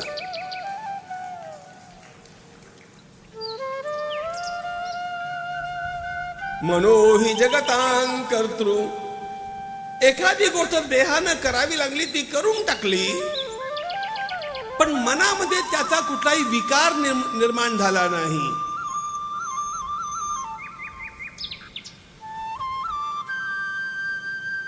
याचा अर्थ योग असा आहे, मन कृतं कृतं कर्म न शरीर कृतं कृतं. मला एक गोष्ट सांगा, एखाद्याच्या पोटात चाकू खुपसणं हे पुण्य आहे की पाप आहे? पाप आहे. एखादा डॉक्टर एखाद्या पेशंटचं ऑपरेशन करताना त्याच्या पोटात चाकू खूप असतो, पुण्य आहे की पाप आहे? झालं ना पुण्य? क्रिया कुठली आहे याला महत्व कमी आहे, त्या क्रियेमागचा उद्देश काय आहे याला महत्व जास्त आहे. एखादा पापी एखाद्याच्या पोटात चाकू खुपसतो त्याला मारण्याकरता, आणि एखादा डॉक्टर एखाद्या पेशंटच्या पोटात चाकू खुपसतो तो त्याला वाचवण्याकरता. म्हणून डॉक्टर पुण्याचं काम करतोय. क्रिया सारख्या असल्या तरी पण क्रियांच्या मागचा हेतू बघून त्याचं मूल्यमापन करावं लागतं रामा. आणि याकरता आपल्या मनाला स्थिर करावं लागतं. आणि मनाला स्थिर करण्याकरता योग वासिष्ठकारांनी जे उपाय, सत्संगो वासना त्यागो अध्यात्मशास्त्र विचारणम प्राणस्पंद निरोधश्चेद उपाया मनसो जये. लोकांना असं वाटतं आपलं मन किती अवखळ आहे, ते ताब्यात येत नाही. योग वासिष्ठकार 4 उपाय सांगतात. आपल्या मनावरती नियंत्रण प्राप्त करण्याकरता काय करावं. त्यांनी पहिलं सांगितलं, सत्संगात जाऊन बसा. सत्संग हा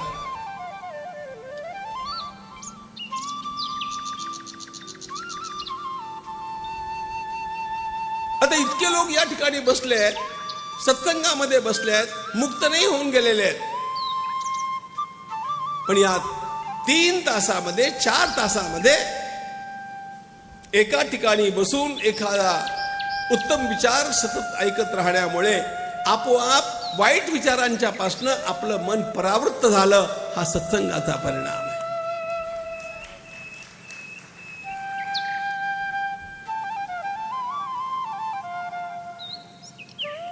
जो वारंवार सत्संग करतो, मग तो कथेच्या श्रवणाचा असेल, एखाद्या ग्रंथाच्या वाचनाचा असेल. दुसरी गोष्ट वासना त्याग. एक एक पदार्थ सोडण्याचा अभ्यास करावा, एक एक वासना कमी करा. एवढ्या करता आपल्याकडे नवरात्रीमध्ये नियम आहे, श्रावण मासामध्ये नियम आहे.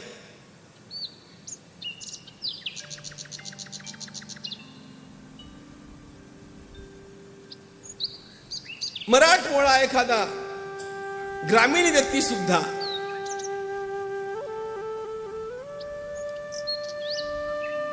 चातुर्मासात कांदा नाही खात, श्रावणात दारू नाही पीत, एरवी पीत असेल, कधीच पिऊ नये. पण एरवी पिणारा सुद्धा श्रावणामध्ये सोडून देतो. हा आमचा ग्रामीण बंधू आहे बरं का. शिकल्या सवरलेल्या बिघडलेल्या हलकट लोकांना श्रावण नाही, सोमवार नाही, एकादशी नाही, तीर्थ नाही, पर्व नाही, 24 तास प्या.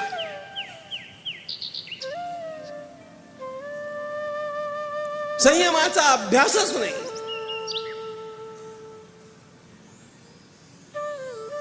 आमची सगळी व्रत संयमाचा अभ्यास शिकवण्याकरता आहे. नाही खायचं एकादशीला, नाही खायचं, नाही खायचं. मला माझ्या मनावरती नियंत्रण करण्याची सवय लागली पाहिजे, हा त्यातला उद्देश आहे.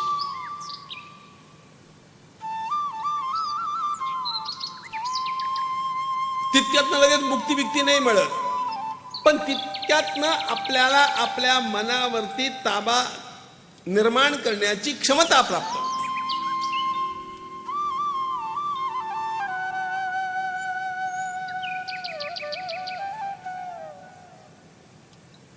चातुर्मास आहे आणि कांदा पोहे आणून एखाद्याला दिले, पण मी चातुर्मासात कांदा नाही खात. एखाद्याला आवडत असेल, पण आपल्या जिभेवरती मला नियंत्रण करता येतं का याचा अभ्यास करायला. म्हणून हा टेम्पररी वासना त्याग आहे.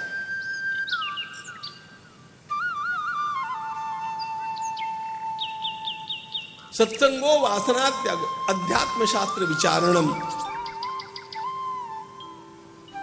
समोर दासबोध किंवा ज्ञानेश्वरी घेऊन बसा,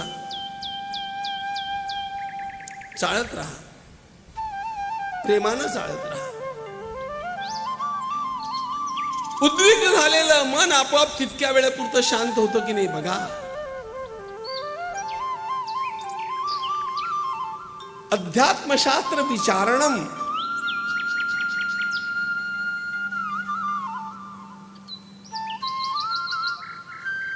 कधी सुद्धा आपलं मन उद्विग्न झालं असेल, दासबोध काढा, जिथे उघडाल तिथे उघडा आणि वाचायला आरंभ करा. आपोआप अशांत मन शांत झाल्याशिवाय राहत नाही. अरे जाऊ द्या, दासबोध मोठा आहे, मनाचे श्लोक काढा. मना सज्जना भक्ती पंथे चिदावे, तरी श्री हरी पाविजेतो स्वभावे. जनी निंदते सर्व सोडो निद्यावे, जनी वंद्यते सर्व भावे करावे. प्रभाते मनी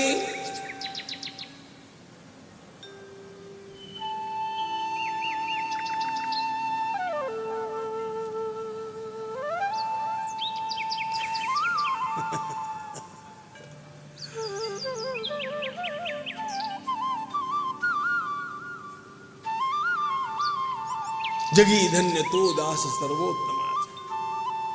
एक एक एक एक एक एक श्लोक. मुक्त होऊन जाणार नाही, पण हे अशा प्रकारचे छोटे छोटे सद्ग्रंथ आहेत ना, हे आपल्या मनाच्या साबणाचं काम करतात बरं का. आपलं मन स्वच्छ करतात, तेवढ्यापुरतं तरी स्वच्छ करतात. एक दिवस साबण लावल्यानं आपण कायमचे स्वच्छ होतो का बोला? नाही होत ना. साबण पुन्हा पुन्हा लावायला लागतो ना. त्याप्रमाणे हरिपाठ रोज करावा लागतो. रोज हरिपाठ करता करता मनाला स्वच्छतेची सवय होऊन जाते. हरिमुखे म्हणा, हरिमुखे म्हणा, पुण्याची गणना कोण करी.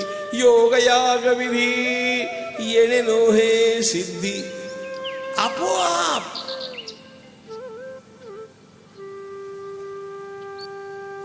हे सगळं मनाचं डिटर्जंट आहे. आणि चौथी गोष्ट सांगतायत, प्राणस्पंद निरोध. थोडा प्राणायाम करायला शिका. साधा साधा प्राणायाम तरी प्रत्येकाला करता आला पाहिजे. त्यानं आपोआप आपलं मन संयत होतं, मनाला नियंत्रित ठेवण्याची सवय लागते. रामा, मोक्षाच्या राजमहालात प्रवेश करायचा असेल ना, तर 4 द्वारपाल आहेत. 4पैकी एकाची तरी ओळख पाहिजे. 4घाची असली तर फार चांगली गोष्ट. एखाद्या ठिकाणी घुसायचं असलं ना, समजा राष्ट्रपती भवन आहे, घुसायचं आहे, प्रधानमंत्री निवास आहे, घुसायचं आहे, सिक्युरिटी टाईट असते, पण तरी एखाद्याची ओळख असली ना,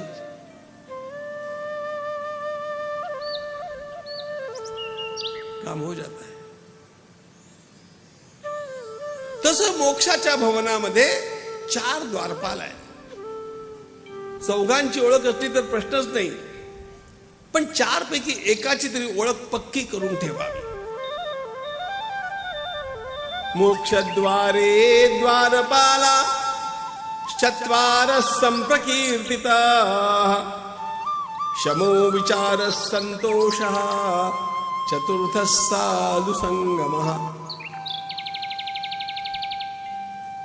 पहिली गोष्ट शांत राहणं.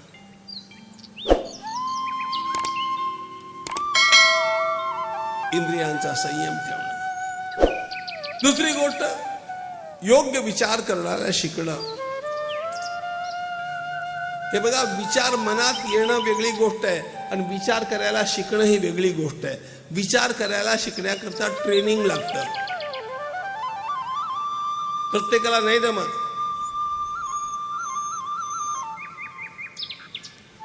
विचार कसा करावा हे शिकण्याकरता आपल्याकडे न्यायशास्त्र आहे, वेदांत शास्त्र आहे.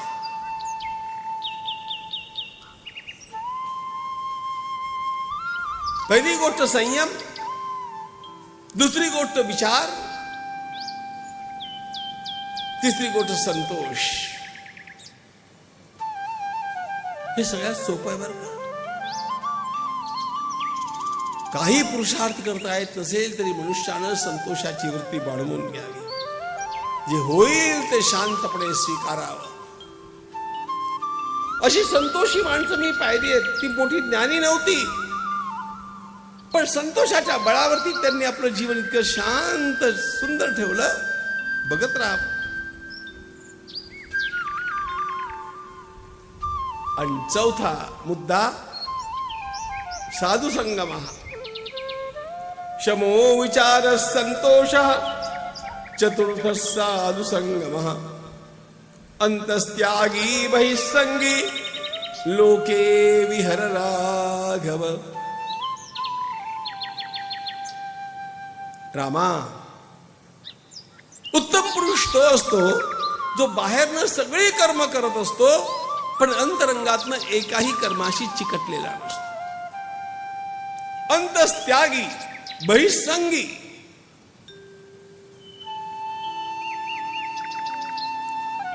बाहेरनं रात्रंदिवस कर्मांच्या मध्ये डुंबलेला दिसतो पण अंतरंगातनं त्याला काही चिकटलेलंच नसतं.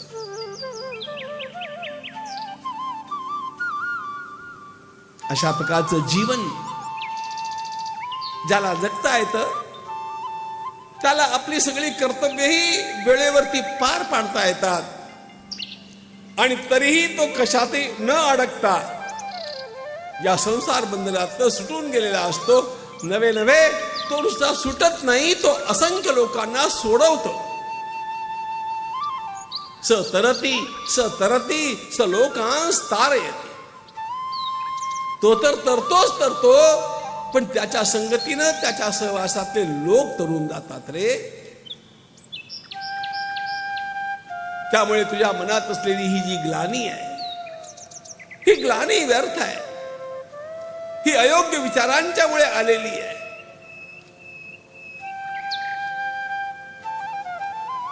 महर्षी वसिष्ठांनी केलेला प्रदीर्घ उपदेश ऐकत असताना सगळे लोक रोमांचित होत होते. उपदेश आटोपला. भगवान श्रीराम उठले, महर्षींच्या चरणांच्या वरती साष्टांग वंदन केलं आणि सांगितलं, गुरुदेव, आता मला कळलं माझ्या जीवनातलं कर्तव्य काय आहे. मी कर्तव्य करण्याकरता सिद्ध आहे. प्रभू रामचंद्र भगवान. आणि या क्षणी आकाशातल्या सर्व देवांनी भगवान श्री रामचंद्र प्रभू आणि वसिष्ठ मुनी यांच्यावरती पुष्पांची वृष्टी केली. जयघोष केला. प्रभू रामचंद्र भगवान.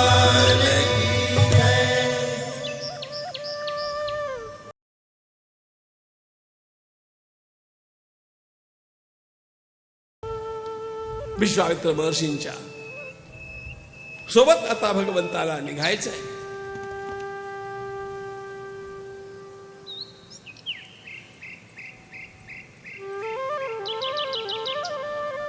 जिथे राम तिथे लक्ष्मण. हा तर बालपणापासून चालत आलेला प्रघात आहे. त्यामुळे 16 वर्षाचे श्रीराम आणि त्यांच्यापेक्षा 2 दिवस लहान असलेले लक्ष्मण विश्वामित्र मुनींच्या पाठोपाठ आता यज्ञ रक्षणाकरता अयोध्येतून प्रस्थान करतात. राम राम राम राजा राम राम राम. राम राम राम राजा राम राम राम. राम राम राजा राम राम राम. राम राम राम राजा राम राम राम. राम राम राम सीता राम राम राम. राम राम राम सीता राम राम राम. राम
भगवान की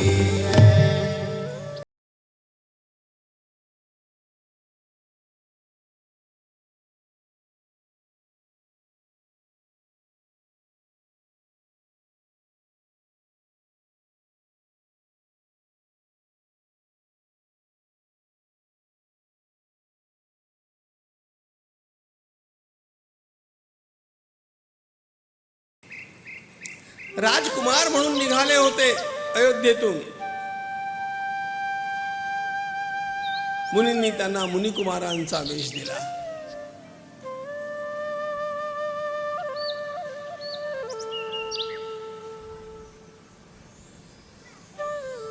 पायी चालायला लावलं. विश्वामित्र मुनी पुढे चालतायत, दोघे भाऊ पाठीमागे चालतायत.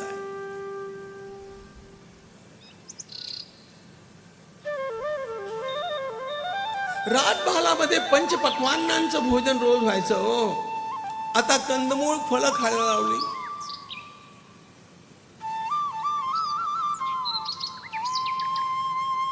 रात्री मुक्काम.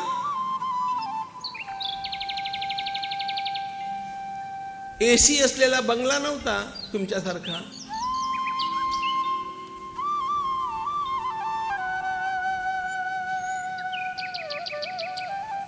झाडाखाली मुक्काम. विश्वामित्र महर्षी एका बाजूला निजले.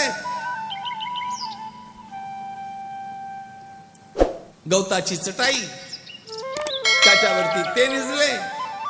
2 चटाया इकडे टाकल्या. श्रीराम आणि लक्ष्मण दोघांनी विश्वामित्रांच्या चरणांची सेवा केली. आणि जेव्हा गुरुदेवांनी सांगितलं निजा आता वृक्षाखाली,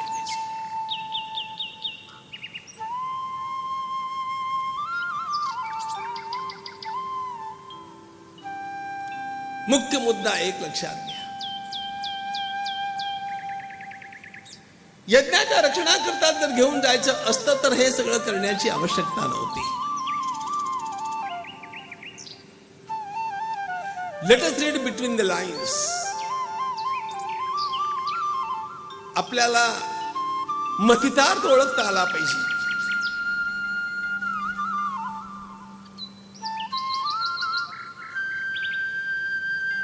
रथामध्ये बसून भरकन पोचता आलं असतं त्यांना सिद्धाश्रमापर्यंत. पण तसं महर्षींनी नाही होऊ दिलं. पायी चला, झाडाखाली जा, कंदमूळ फळं खा. हे सगळं काय आहे हे कळलं पाहिजे. Really speaking he is training the princess. हे राजकुमारांचं प्रशिक्षण आहे, हे लक्षात घ्या. विश्वामित्र मुनींनी जे केलेलं राष्ट्रचिंतन आहे ते फार महत्वाचं आहे. यज्ञ रक्षण हा केवळ बहाणा आहे. यज्ञ रक्षणाकरता अन्य व्यवस्थाही करता आल्या असत्या आणि त्या महाराज दशरथांनी सुचवलेल्या होत्या. पण त्या विश्वामित्र महर्षींनी नाकारल्या. का? त्यांनी देशाचं चिंतन केलं की या देशाचं कल्याण व्हायचं असेल तर मला काय करायला हवं.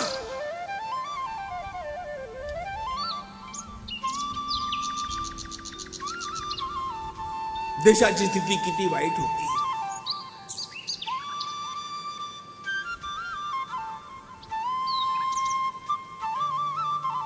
तीच त्यांना या मुलांना दाखवायची होती.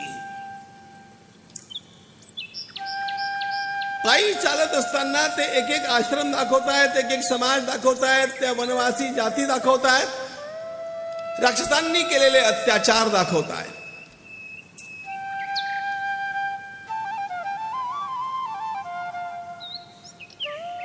देश बघितल्याशिवाय विवेकाचे डोळे उघडत नसतात. म्हणून देश बघितला पाहिजे. आणि तो देश हेलिकॉप्टर मधनं नाही बघतायत. तो पायी चालून लोकांशी भेटून त्यांच्याशी बातचीत करून कळून घ्यावा लागतो. त्यांचे सुखदुःख त्याच्याशी माझा परिचय व्हावा लागतो. गमतीची गोष्ट बघा, हा जो प्रवास आहे हा अयोध्या ते जनकपूर आहे, मिथिला, या दोघांच्या मध्ये सिद्धाश्रम आहे.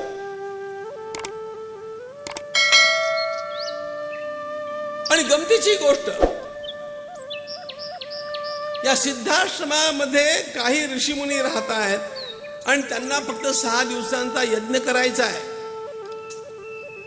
मारीच, सुबाहू इत्यादी राक्षस तो यज्ञ पूर्ण होऊ देत नाहीयेत.